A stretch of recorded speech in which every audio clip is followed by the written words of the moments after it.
थंडीच्या सीझनमध्ये बाजारात भरपूर प्रमाणात मेथी आली आहे, पण लहान मुलांना मेथी सहसा आवडत नाही आणि पराठे म्हटलं की नक्कीच आवडीने खातात. म्हणून आज आपण खमंग मऊ लुसलुशीत मेथीचे पराठे कसे बनवायचे ते पाहणार आहोत. हे पराठे एकदा बनवले की 7 ते 8 दिवस आरामात टिकतात. तर असे खमंग मऊ लुसलुशीत पराठे कसे बनवायचे ते आपण पाहूयात. मेथीचे पराठे बनवण्यासाठी मी मेथी निवडून घेतलेली आहे आणि याचा फक्त पानाकडचाच भाग घेतलेला आहे, देठाकडचा भाग घेतलेला नाहीये. आता ही पानं आपल्याला स्वच्छ धुवून घ्यायची आहेत. हे बघा, यात मी हे पाणी टाकते. ही पाने मी 2 ते 3 वेळा स्वच्छ पाण्याने धुवून घेत आहे. मेथी धुवून झालेली आहे. आता याला मी चाळणीत नितळत ठेवलेलं आहे. मेथी नितळलेली आहे. आता याला आपण बारीक चिरून घ्यायचं आहे. जेवढी बारीक चिरता येईल तेवढी चिरायची.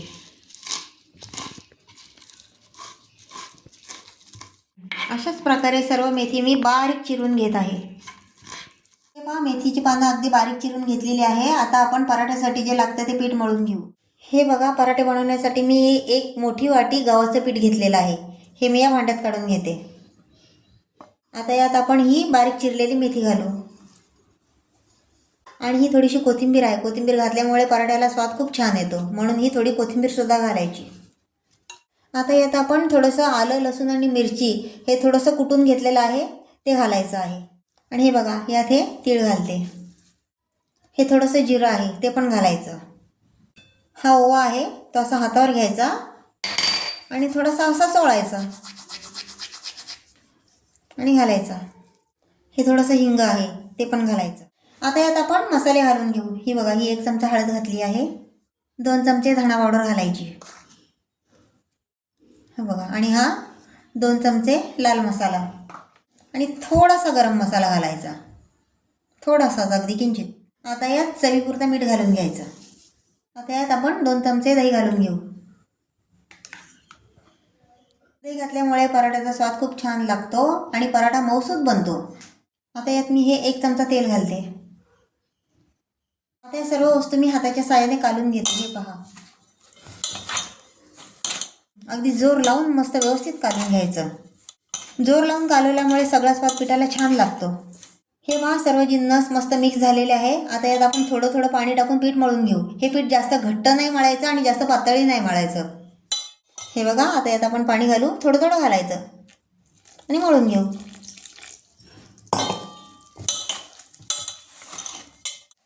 हे बघा, पीठ थोडंसं मला घट्ट वाटत आहे, म्हणून यात मी अजून थोडंसं पाणी घालते.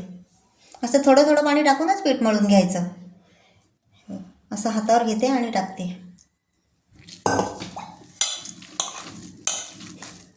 हे बघा, किती छान पीठ मळलं जात आहे आणि हे जास्त पातळ पण नाही झालं आणि जास्त घट्ट पण नाही झालं.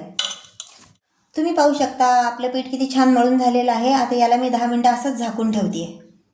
हे पहा, 10 मिनटं झालेली आहेत. आपलं पीठ मुरलं का ते आपण पाहूया. हे पहा, हे बघा किती छान मुरलेलं आहे. हे बघा, आता याला आपण परत एकदा असं व्यवस्थित मळून घ्यायचं. हे बघा, याला मी थोडासा तेलाचा हात घेते आणि हे परत एकदा असं मळून घेते. असं परत एकदा मळून घेतलं की छान बाइंडिंग येतं. हे पहा, आपलं पीठ मस्त मळून झालेलं आहे. आता आपण पराठे लाटायला सुरुवात करू. याच्यातला मी हा बघा, हा एवढा असा गोळा काढून घेतला आहे. हे बघा,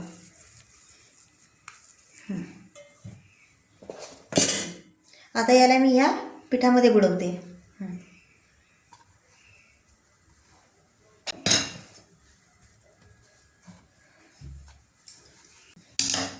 हे पहा, आता याला मी हे असे याचे 2 भाग करून घेणार आणि याला असं तेल लावणार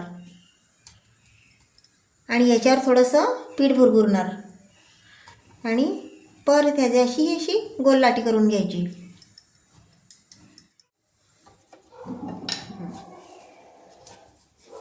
अलगद हाताने पराठा लाटायचा. तुम्ही पाहू शकता, पराठा अगदी सहजपणे लाटला जातोय. म्हणजे आपलं पीठ अगदी व्यवस्थित मुरलेलं आहे. हा पराठा मी मध्यम आकारात लाटून घेणार आहे. तुम्हाला जर जेवढा मोठा पाहिजे असेल तेवढा तुम्ही लाटू शकता. हे पहा, आपला पराठा लाटून झालेला आहे. आणि हा बघा, हा एवढा पातळ मी लाटलेला आहे. आता याला आपण शेकून घेऊ. हे बघा, तवा मी आधीच गरम करत ठेवलेला आहे. याच्यावर मी हा पराठा टाकते.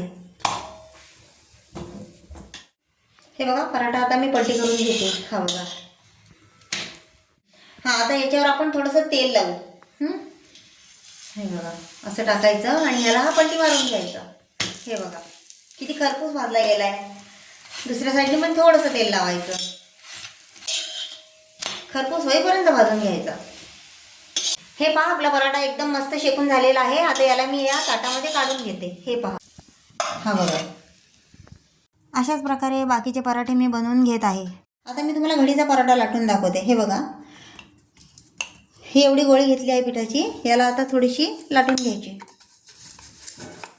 हे बघा, हे एवढं लाटून झालं की याच्यावर हे असं तेल लावायचं आणि हे थोडंसं पीठ भुरभुरायचं आणि हे असं दुमडून घ्यायचं. इकडे पण थोडंसं पीठ भुरभुरायचं आणि हे बघा असा त्रिकोण करायचा आणि पिठात बुडवून घ्यायचं आणि लाटायची सुरुवात करायची. हे पहा, अशा पद्धतीने पराठा लाटला तर तो जास्त छान बनतो आणि खुसखुशीतही होतो.